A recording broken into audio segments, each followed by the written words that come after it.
ஏங்க, என்ன நினைச்சிட்டு இருக்கீங்க? நம்ம இந்த வீட்டுக்கு இந்த வீட கட்டி 6 வருஷம் ஆச்சு. தெரியுமா? தெரியாதா? இப்ப வீடு எப்படி இருக்கு தெரியுமா? பழைய குடோன் மாதிரி இருக்கு. கொஞ்சமாவது கிளீன் பண்ணலாம்ல. திரும்ப பெயிண்ட் அடிக்கலாம்ல. பாத்ரூம்லாம் ரொம்ப கண்றாவியா இருக்கு. அத கொஞ்சம் எனக்கு ரெடி பண்ணி குடுத்தா என்ன?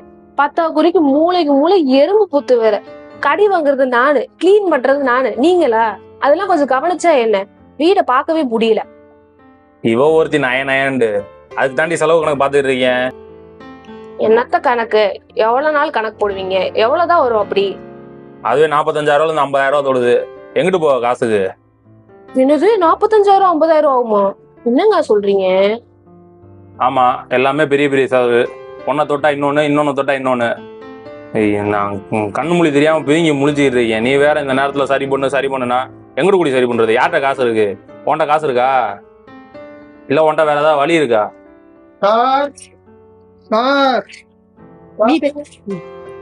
வீடு எதுவும் வாடகை கிடைக்குமா? இந்த நேரத்துல வாடகை கேட்டு வந்துருக்காங்க. வாடகைலாம் நம்ம வீட்டுலன்னு சொல்லி போக சொல்லு. யார் சொன்னா வழி கிடையாது? வழி வந்துருச்சு. போமா? வாங்க வாங்க, வீட்டுல இருக்குமா? வாங்க வாங்க, உள்ள வாங்க, உள்ள வாங்க. என்ன சார், யாரை பார்க்க வந்துருக்கீங்க? இல்ல, வீடு வாடகை இருக்குன்னு சொன்னாங்க, அதான் பார்த்துட்டு போலான்னு வந்தோம். வீடு வாடகையா? அப்படிலாம் இங்க எதுவும் இல்லையே. இல்லையே, உங்க மிஸ் சொன்னாங்களே, மேடம் சொன்னாங்களே. வாங்க. சரி சார், நாருங்க வந்துடுறேன். சொல்றீ என்ன? ஏங்க, வரலட்சுமி ஏங்க வேணான்றீங்க? உங்களுக்கு 50,000 முக்கியமா 5,000 முக்கியமா? 50,000 தான் முக்கியம். நான் உங்களுக்கு சிம்பிளா 5,000 இந்த வீட்டு செலவெல்லாம் முடிச்சு தரேன். ஓகேவா? அது எப்படி முடியும்? இவங்க வராங்களேங்க, நம்ம இந்த வீட வாடகை கொடுத்துருவோம். நம்ம எங்க இருக்குது? சொல்ற கேளுங்க. முதல்ல இந்த வீடு நம்ம வாடகை கொடுத்துட்டோம்னா 50,000 அட்வான்ஸ் கேட்போம். 50,000 வச்சு இந்த வீட்டு வேலையை ஃபுல்லா முடிச்சிடலாம். நம்ம 1 மாசத்துல டார்ச்சர் பண்ணி அவங்களை வெளியே அனுப்பிட்டோம்னா அதுக்கு ஒரு 50,000 ரூபாய்க்கு பில்ல போட்டு அட்வான்ஸ் கழிச்சு விட்டுறலாம். கூட நல்லா தான் இருக்குது. ஆனா நம்ம போய் வீடு தேடணுமே. நம்ம எதுக்கு வீடு தேட? நம்ம மகதான் அவுட்டர் கிட்ட இருக்கான்ல. அவுட்டர்ல ஃபுல்லா ரொம்ப கம்மியா இருக்கும். நம்ம ஒரே ஒரு மாசம் தானே, அங்க போய் ஏதோ ஒரு 5,000 ரூபாய்க்கு வாடகை வீடு பிடிச்சிட்டு 1 மாசத்துல நம்ம மாத்திக்கலாம்.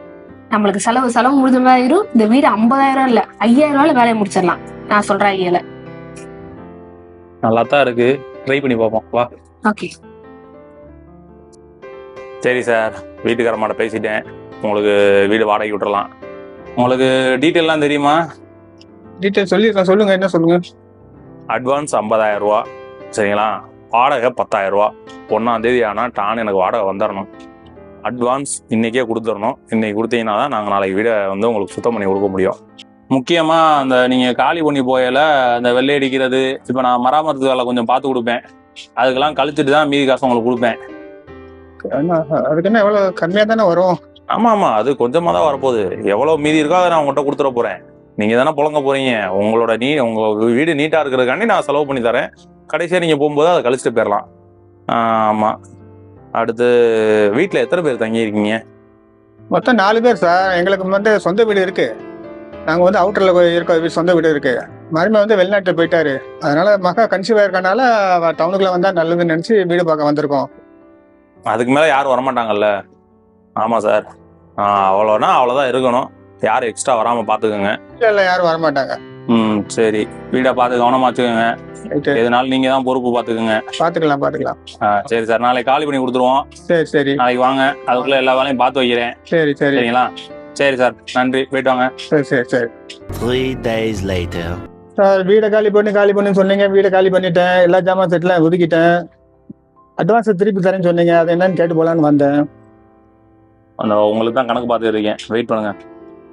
என்ன சார் கணக்கு பார்க்கணும்? என்ன இருக்கு இதுல? 1 மாசம் தானே ஆகுது. என்ன கணக்கு பார்க்கணும் இதுல? சார், நீங்க இருந்தது 1 மாசமோ 10 மாசமோ புழங்கிட்டீங்கல்ல, அது கழிச்சுட்டு தான் உங்களுக்கு திருப்பி தர முடியும். வெயிட் பண்ணுங்க, கணக்கு சொல்றேன். என்ன கணக்கு சொல்லுங்க பாப்போம். அதை கேட்டுக்கோங்க.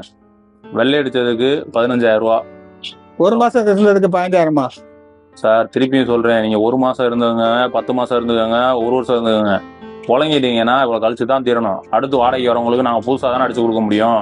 சரி, சொல்லுங்க பாப்போம். அடுத்து என்ன சொல்றீங்க பாப்போம். அடுத்து ட்ரைனேஜ், பாத்ரூம் யூஸ் பண்ணீங்கல்ல, ட்ரைனேஜ் கிளீன் பண்ணணும். ட்ரைனேஜ் கிளீன் பண்றதுக்கு 5,000 ரூபா.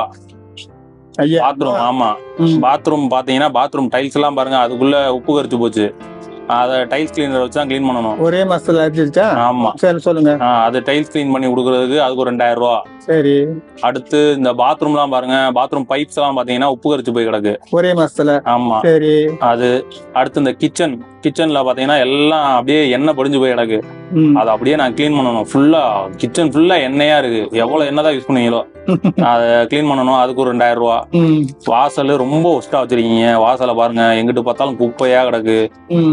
அதை கிளீன் பண்ணணும்னா அதுக்கு 2 ஆள் விடணும். 2000 ரூபா ஆகும். ஆமா. அவங்களுக்கு வடை காப்பி எல்லாம் வாங்கி கொடுக்கணும்ல? ஆமா ஆமா. அதுக்கு சேர்த்தான் சொல்றேன். அடுத்து கதவு பாத்தீங்கன்னா எல்லா கதவுமே 5 கதவு எல்லா கதவுமே ஆடுது. அதை ஃபுல்லா ஆசாரியை வச்சு சரி பண்ணணும். கதவுக்கே எப்படி பார்த்தாலும் ஒரு 8000 ரூபா 10,000 ரூபா வந்துடும். கதவு 1000 ரூபா வச்சாலும் 5000 தான். அது 8000 கேக்குறீங்க? அது வேலை பார்க்கணும்ல, கதவு வாங்கி மாட்டணும்ல, மாட்டுக்கூலி இருக்குல்ல. அடுத்து இங்க பாருங்க, மேல எல்லாம் பாருங்க ஒட்டறையா இருக்கு. ஒட்டரை அடிக்கணும், கிளீன் பண்ணணும். அடுத்து வரவங்களுக்கு வாடகை விடுறதுக்கு எல்லாத்தையும் நான் புதுசாக்கணும். சும்மாவா நீங்க காலி பண்ணி போறீங்கன்னா அடுத்து வரவங்களுக்கு நான் இதே மாதிரி கொடுக்கணும்ல. இதெல்லாம் நான் திருப்பி பண்ணிட்டு தான் அடுத்து வாடகை வரவங்களுக்கு கொடுக்க முடியும். இந்த 45,000 ரூபாய உங்களோட அட்வான்ஸ் கழிச்சுக்கோங்க. மீதி 5,000 ரூபா இருக்கு. இந்த 5,000 ரூபா அடுத்து எப்ப யார் வாடகைக்கு வராங்களோ அவங்க அட்வான்ஸ் கொடுக்கும்போது உங்களுக்கு நான் திருப்பி கொடுத்துறேன். சரிங்களா? அதான் என்னால பண்ண முடியும். என் பொண்டாட்டி அன்னைக்கே சொன்னா, சொந்த வீட்டை விட்டு வாடகை வீட்டு போகாதீங்கன்னு. நான் கேட்டா தானே. சரி, இப்ப டவுனா இருந்தா பக்கமா இருக்கும்னு நினைச்சேன். அதுக்கு தண்டனை 50,000 ரூபா. சரி சரி சரி. அந்த 5000 நீங்களே வச்சுக்கங்க.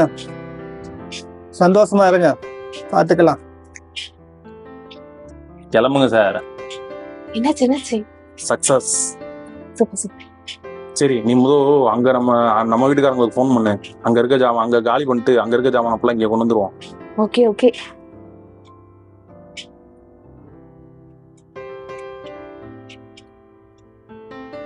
ரிங் போய் பேசு. ஹலோ, சொல்லுங்க மேம்.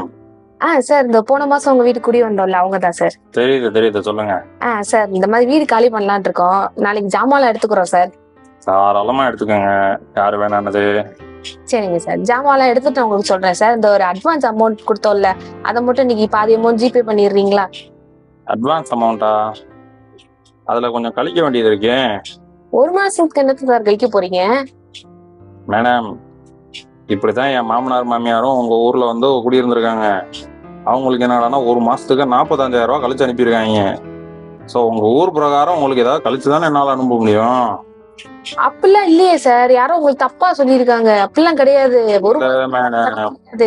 இல்ல மேடம், என் வீட்டுல குடியிருந்ததுக்கு நீங்க பெயிண்ட், அடுத்து பாத்ரூம் கிளீனிங், ட்ரைனேஜ் கிளீனிங், வாசலை கிளீன் பண்றதுக்கு, அது போக என் வீட்டுல தூசி நிறைய சேர விட்டுருக்கீங்கன்னு நினைக்கிறேன். அதுக்கு எல்லாத்துக்கும் சேர்த்து கழிச்சிட்டு தான் உங்களுக்கு கொடுக்க முடியும். அதை கழிச்சா நீங்க தான் கொடுக்கணும் போல எனக்கு.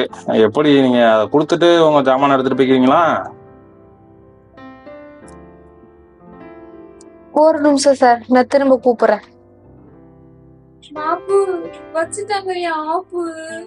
என்னடி சொல்ற? நம்ம வீட்டுல குடியிருந்தாங்கல்ல, அவங்களோட ஃபாரின் மாப்பிள்ள வீட்டுலதான் நம்ம குடியிருக்கோமா. என்னது? அங்கயா? இப்ப என்ன சொல்லிருக்காரு?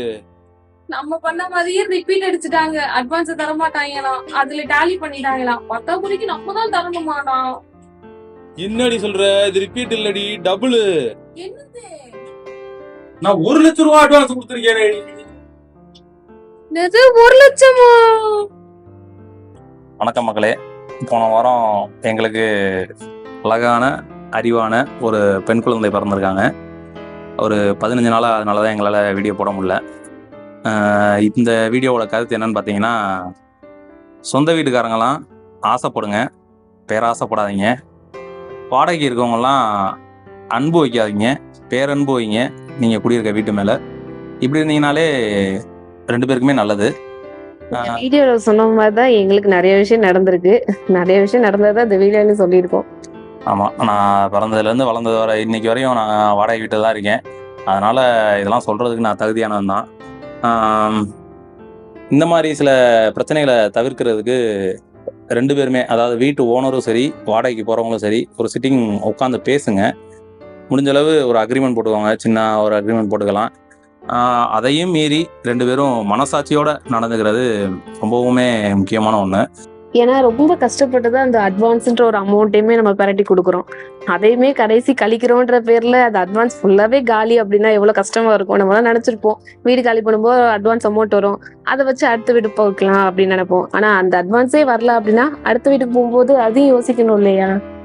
நல்ல ஹவுஸ் ஓனரும் இருக்காங்க, அவங்களெல்லாம் சொல்லல. ஆமா, நல்ல ஹவுஸ் ஓனர் கண்டிப்பா இருக்காங்க.